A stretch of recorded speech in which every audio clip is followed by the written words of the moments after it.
Dapat si BBM talaga, malaki ang kanyang role dito eh. Huwag niya pong sabihin, kung ako nga, hindi lang ako presidente, sasama din ako sa insura. Hindi po, sir. Kasama ka dito sa nirarally namin. Dahil administrasyon mo ito. Huwag po kayong maghugas kamay dyan. Dahil alam naman namin na hindi naman nila nagawa yun sa budget kung hindi niya pinirmahan. Ang tanong nga doon eh, bakit pinirmahan ni BBM yung 2025 budget? Iba, nagreklamo na siya noon. Bakit ganito? Maglaki ng deficit. Pero pinirmahan niya pa rin kasi nga pinsan niya si Romualdez. Yun ang problema eh. Dapat presidente na yung pinsan mo, huwag ka na pwedeng mag-speaker. Di ba? Kasi ganyan talaga eh.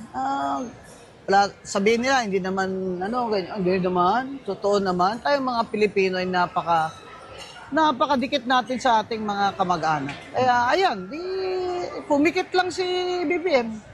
Pinirmahan niya yung budget na deficit na yan na maraming insertion, flood control. Dahil nga, pinsan niya si Romualdez. Ngayon, dapat si Romualdez panagutin niya. Kasi nakakataas siya eh. Tsaka pangalan niya nakasalalay dito at pangalan ng Marcos.